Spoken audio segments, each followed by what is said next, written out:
sa Laguna to get our new mini van by Kaicene.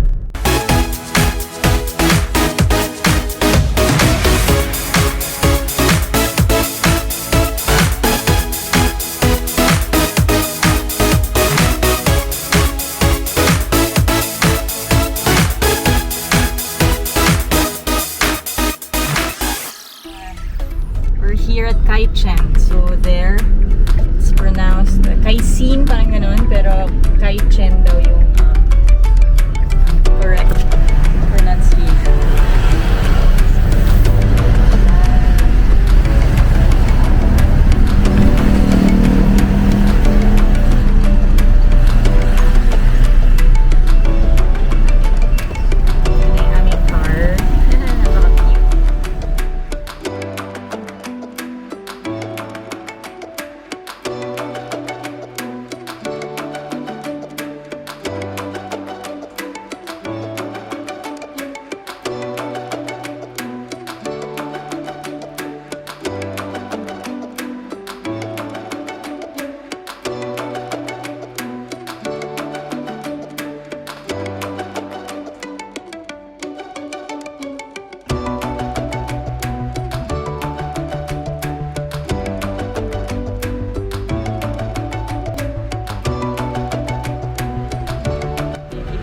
Models nila,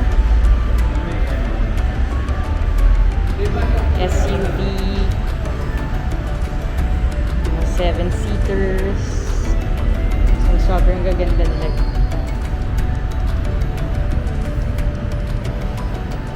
Ito yung pinaka low end nila. It's 7-seater din. I think nasa mga kulang-kulang 800 something thousand. It's very nice. So ito yung Kaicene CX-70. So yeah.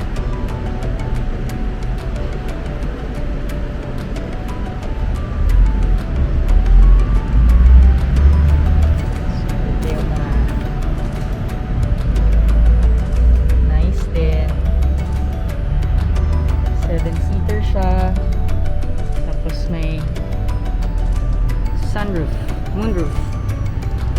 Tapos yung dashboard niya. Like this. Monitor.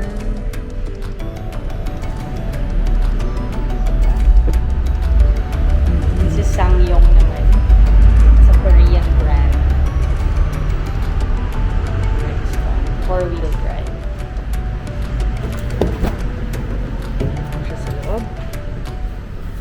Leather seats, napakaganda. But you know, this is more expensive kasi nga Korean made. Sangyong. Guys, again, meron siyang moonroof.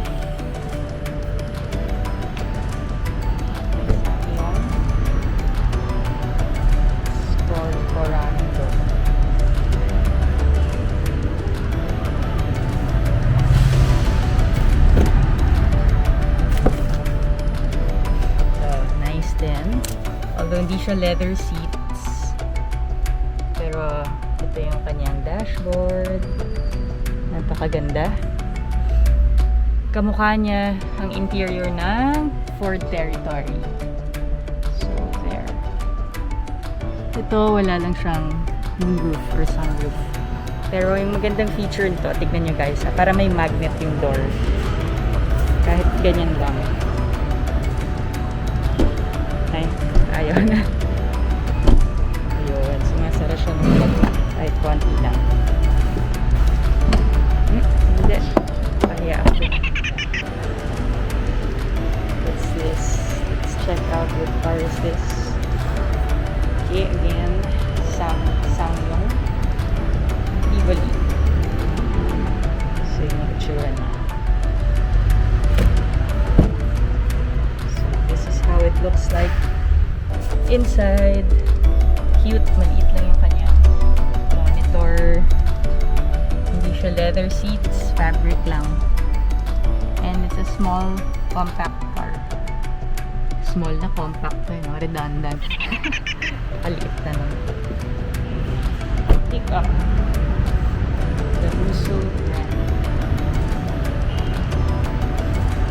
Yan.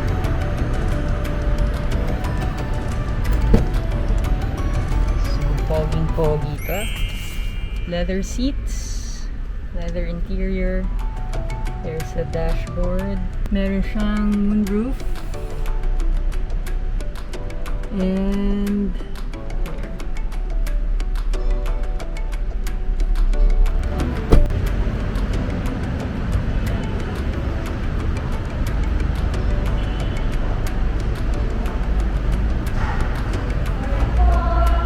ayan, si Abby. Okay, so pag meron kayong gusto nyo mag Abigail, mamaya lalagay ko yung number mo tsaka ano para pag may gustong bumili. So guys, ito na yung car. Tara! So, fabric seats. Pero, tada! Meron siyang monitor. 7-seater.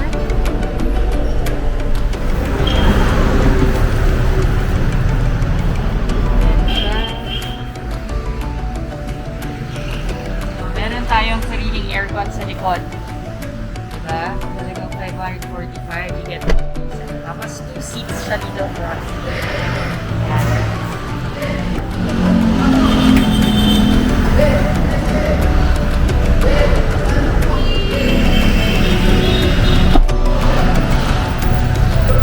So, isa pa magandang feature dito, double sliding kabilaan. Diba? Kabilaan ng ating sliding door.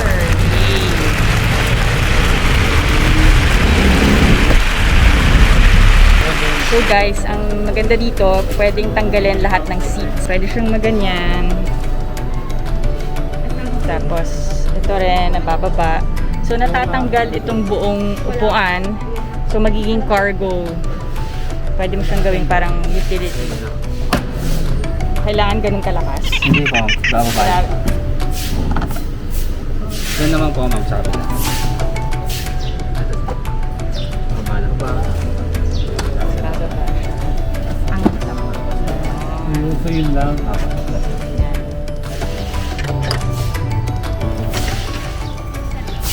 Ano yan? Kasi ito pa yung range niya, ma'am. Yung sa ano to? Sa gulong. Pareho sa gulong. Apo. Iikot niya lang. So ito yung Yes sir, bababa na isa. Ito po. bababa. So, question dito sa likod. Reserva lang pala.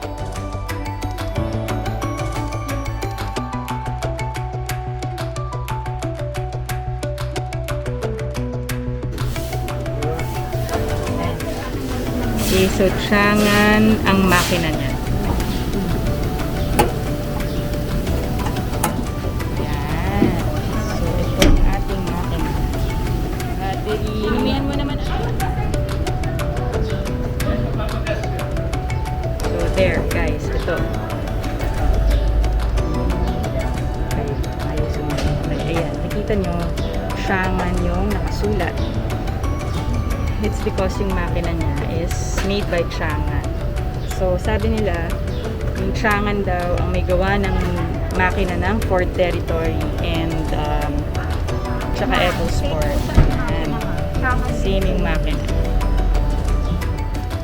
1.5 to, diba? Yes, ma'am. 1.5. So, we're here inside the office of Sangyong Changan Kaicene. So, tatlo po silang nag-share here. So this is their office. There you go. Showroom. Lounge, mini lounge. You can ask for coffee. Yeah.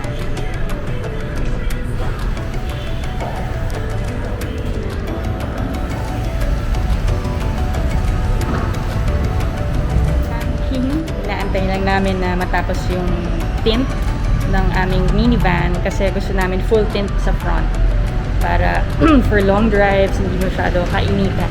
And yung libreng tint na kasama when you purchase this Kaicene Honor S, ang brand niya is V-Cool. Okay, so sabi nila mas maganda daw yung brand na yun over 3M. So syempre, iba-ibang preferences. So, in a few minutes, we'll be bringing home our new minivan.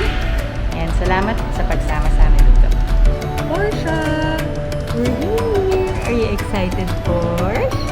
To ride the new car? Ito na! Sasakay na tayo!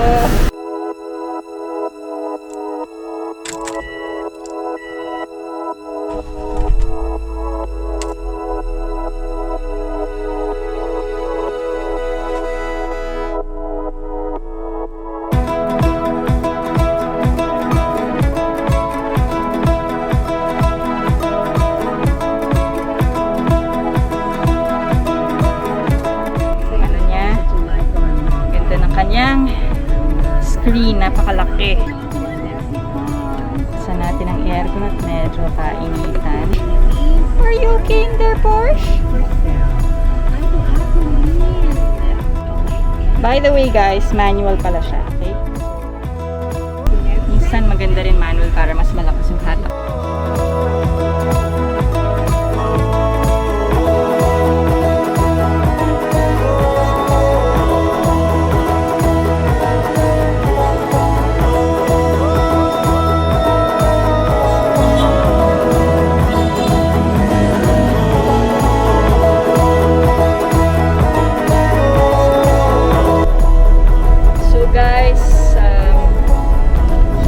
Driving the all-new Honor S by Kaicene, and I'm super impressed with how smooth the ride is.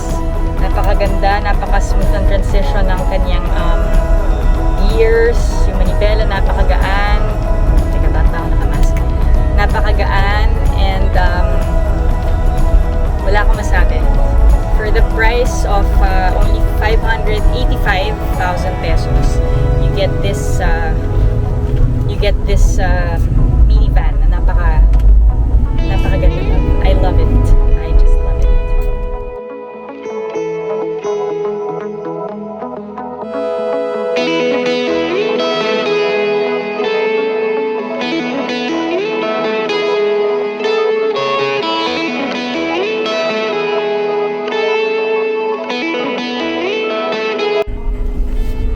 So now we're lining up sa toll, and so far from Santa Rosa to Alabang to Philinvest, the ride was very smooth, napakagaan ng manibela, napaka-smooth ang transition ng gears, yung signal lights when you put it up or down, sobrang yung lambot. I don't know, ganun yata pagbago talaga yung kotse.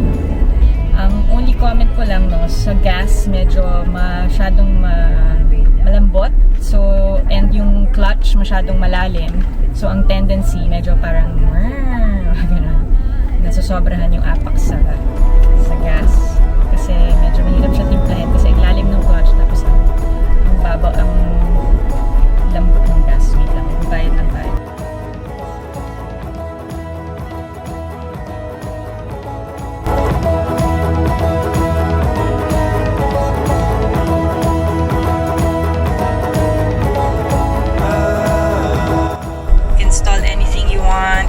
Spotify, Facebook, tapos meron ditong guys, so mic tsaka reset. So I don't know kung para saan yung microphone, baka pag may call, ganun. So hindi ko pa siya nako-configure, pero ito yung mga apps na kasama niya. Okay. Yan. Okay, so there. Just press natin to, ilabas lahat ng apps. So again, may Play Store siya. Merong YouTube. Okay, nakakonect ako ngayon sa Wi-Fi ko. So, galing guys, pwede na kayong manood dito ng movie. Diba? Panalo. Tapos meron din siyang isa lang pala. Outlet. Yan. Diba? So, ayun, ganun ang mga bagay-bagay. You can watch on YouTube. Probably search other apps, install other apps later on. Wait lang, drive lang ako. Ayan, stop tayo ulit. So, may time tayo mag say music. So again, YouTube subukan lang natin, no? By the way, I'm using ito yung ginagamit kong Wi-Fi, guys. No? Ito, plug ko na rin. Tada! Smart Pro LTE Advanced. So, I got this for 950 pesos. And pwede ka mag-avail ng unlimited internet Wi-Fi for only 599, powered by Smart. So, panalo, diba? 30 days yon na unlimited. So, let's try, ano bang makikita natin ngayon? Let's try some, movies. Movie 21 full movie. Try lang natin kung how efficient yung ating Smart. Ayan.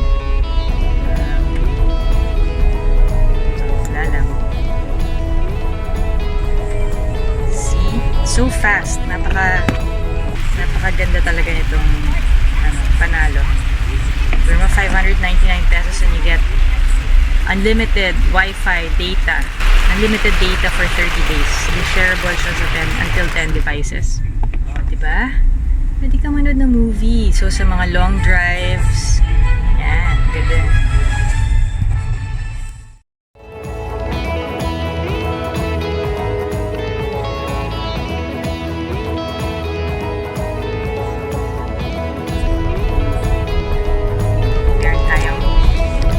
Back camera.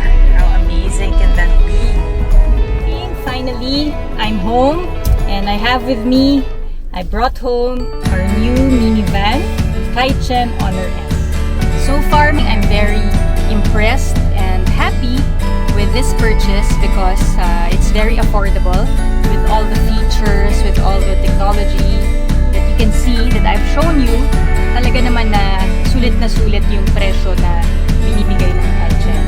Meron tayong rear camera when you back up. Hindi nga lang ganun kalino yung camera pero pwede na, no? It's just a guide lang naman. And may back sensor din. What else? Yung aircon. Meron siyang sariling aircon sa likod independently. If nilalamig ka dito sa harap, sa likod, pwede kang magbukas ng aircon. Dito, ayan, hindi kailangan sa bubuksan mo ito para mabuksan mo dito sa likod. And it's a 7-seater. Can be converted to a full cargo utility van. And tatanggalin lang yung seats. You can remove the seats easily. And then pwede nyo ikabit lang anytime that you need to use it with passengers. 1.5 gasoline engine. Mags na yung kanyang tires, 15-inch with mags already. There's an extra tire but nasabi nila donut type. So it's just enough for you daw na makarating sa vulcanizing shop. Meron siyang center seat console. Odometer niya, it's digital na rin. Sa first time riding it, driving it, I'm really satisfied with the performance. And may mga minor issues lang like may konting kalampag sa door. And basically yun lang naman, but very minimal. For the price of 585,000 pesos, you get all these features, these technologies. So talagang sulit na sulit na mga camping. And I think matipid siya sa gas. Suspension wise, maganda rin. So as what people say, it's made from China, made in China, but then, you know, we'll see. Hope that you've enjoyed this video. Don't forget to subscribe and like. And once again, thank you for joining us in this video. Bye!